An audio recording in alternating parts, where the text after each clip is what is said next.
was looking around trying to find the revised Colt patents from the 1850s that were filed, and I couldn't find them. But once before I'd seen them, and the way that they solved chain firing back in the day was, see how these are sharply squared? There's no bevel to them. There's no chamfer to the end of the mouths. All right, these are Italian reproduction Colt cylinders, and the loading instructions say that you should shave a ring of lead off and then that will seal. However, then they also require you to put grease on top of it, or wonder wads or something, in order to help stop the chain fire. And of course it helps keep the fouling soft too. But by cutting the chamfer into the mouths, Colt was able to figure out that he could stop the chain fires from happening.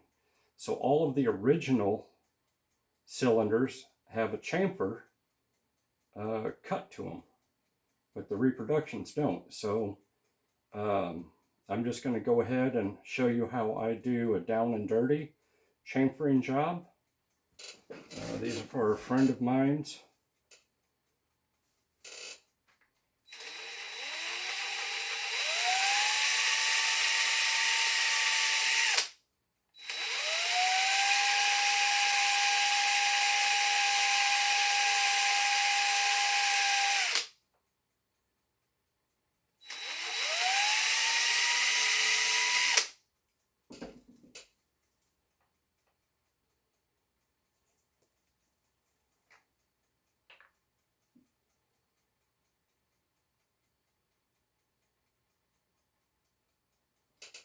A little bit of oil will help.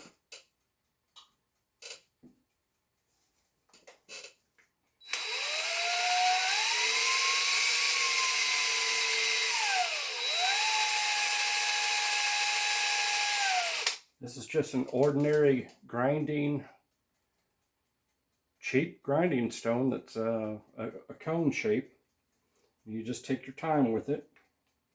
If you force the cone in too deep, you'll actually eat the cone and won't eat into the metal.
Okay, the cylinder is measuring 365,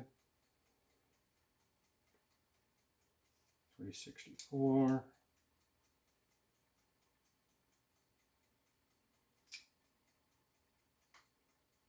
That one's a little bit small, 361.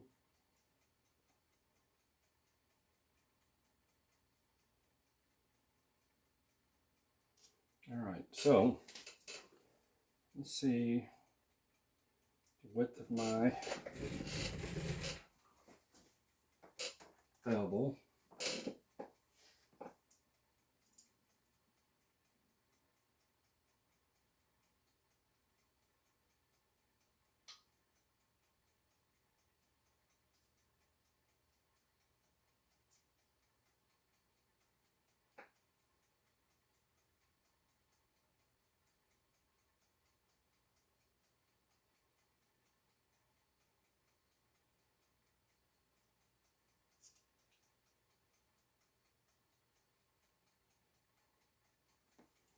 Alrighty, I've got about 380. So a 375 ball should not shave anymore on that chamber. Now it should squeeze and it'll have a better compaction, and it'll have it will be perfectly formed instead of being cut and leaving jagged little cuts behind in a ball. It's gonna be perfectly formed for that cylinder.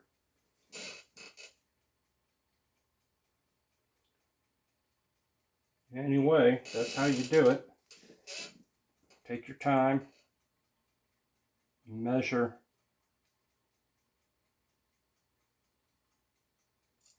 often.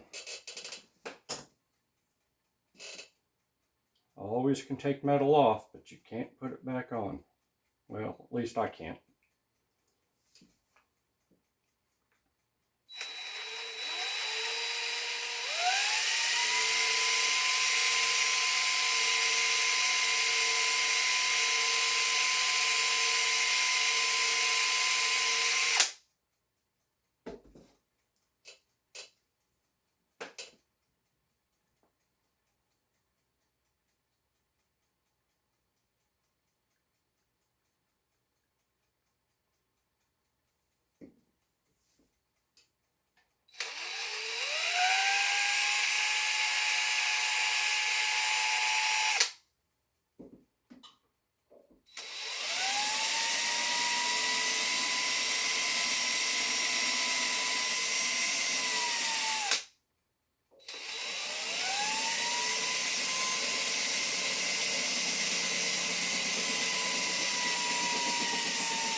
See if I can get this clean enough that you guys can see the clean white metal from where I've cut through the gun bluing and put the slight chamfer in there. See if I can get that to pop a little bit.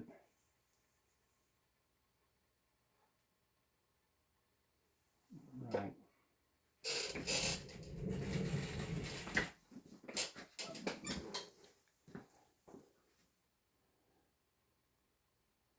Okay, see on the throat of the cylinder,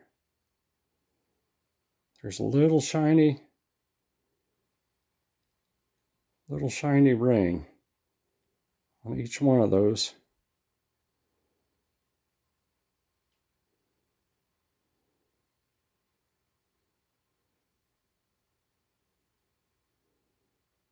That one can use a little bit more cleaning up.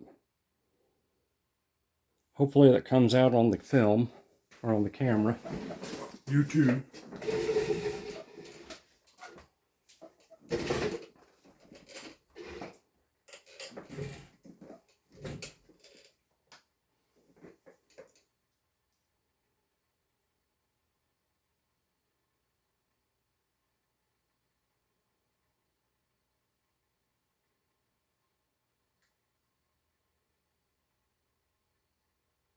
I don't think any of my neighbors would like me this time of night if I went ahead and loaded this up to prove that it solves the chain firing. It's about 10 o'clock at night. Maybe I'll load some up tomorrow. Give this thing a test. Of course, then I'd have to clean his gun for him, you know. Yeah, that one needs just a little bit more. That one was measuring 377.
I don't know about these things. It's supposed to be able to help you see.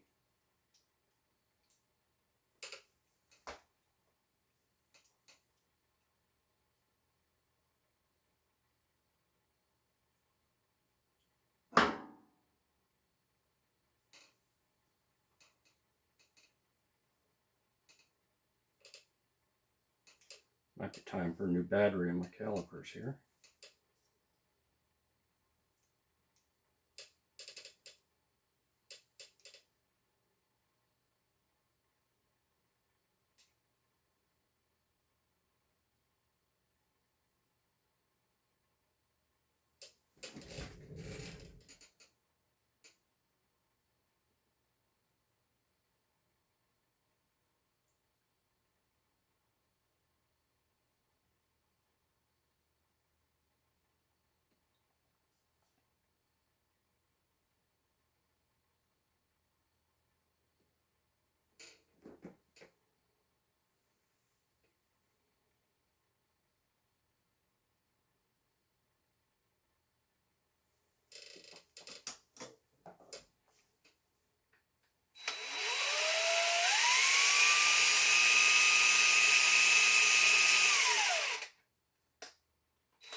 that one is ready to be degreased and have some more bluing reapplied to fix the touch-ups.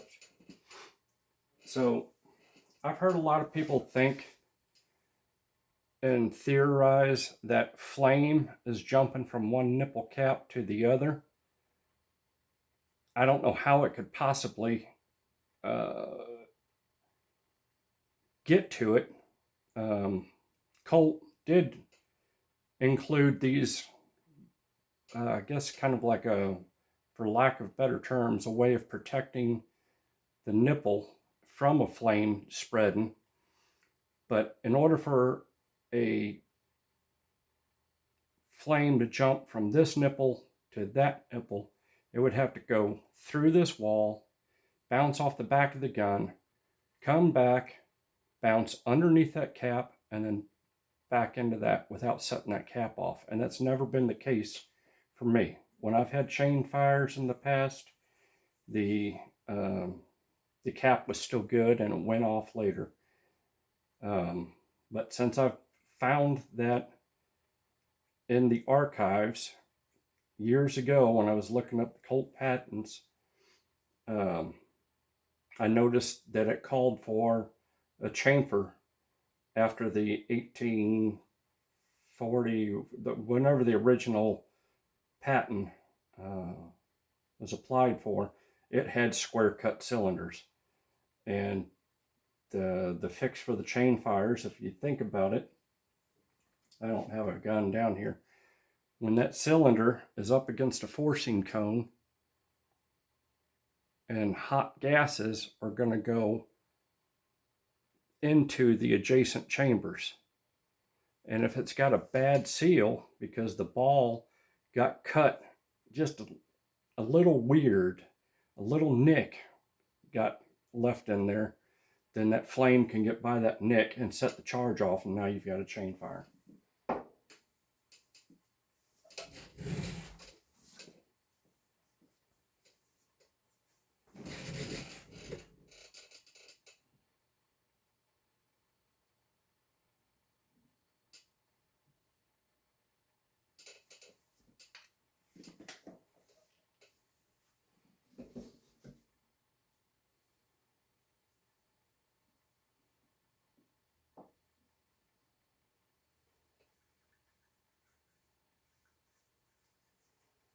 This one's going to be a little bit more challenging.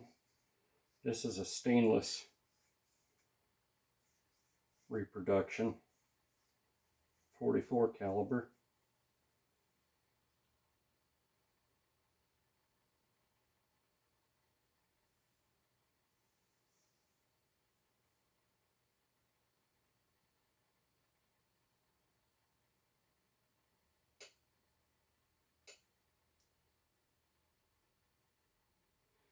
So this one is so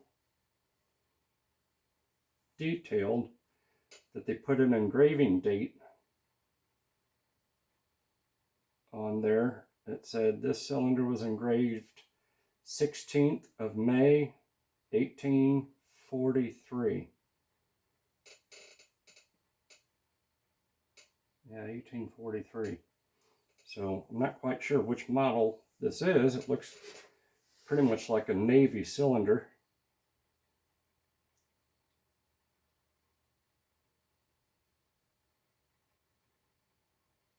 And it's got no numbers after the patent number, but it said it was engraved by some maker's initials. It's a really nice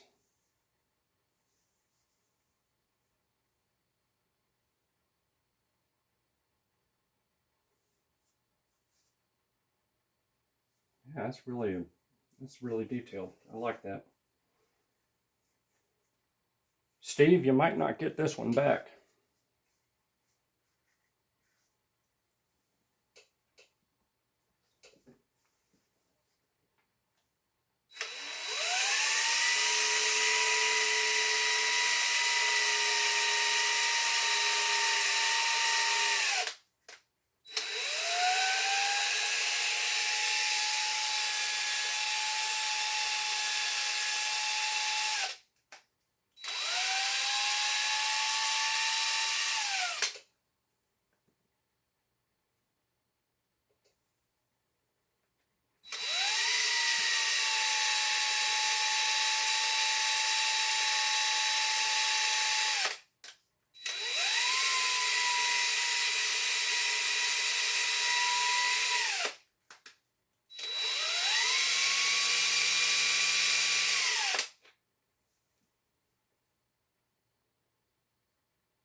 Let's see how well this is going to show up on camera. This one's much more difficult to see what you're working with.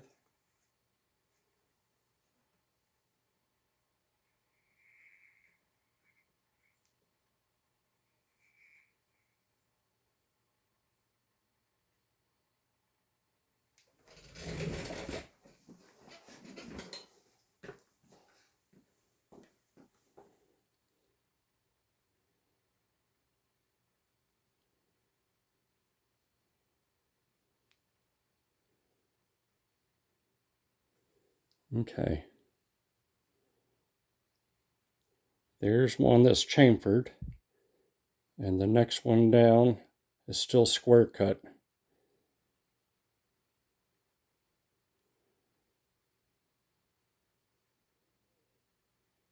It's just not wanting to focus quite right.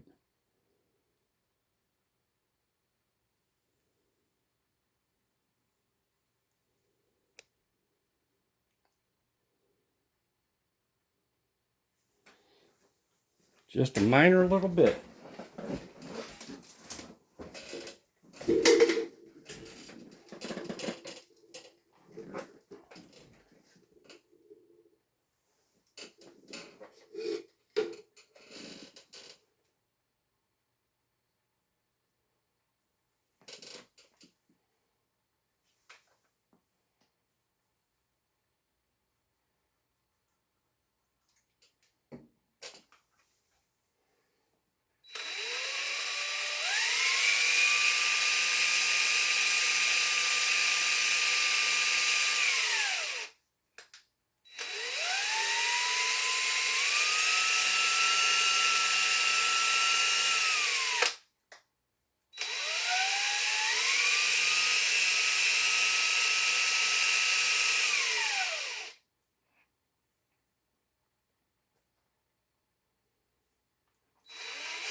right, I'm going to call that one good.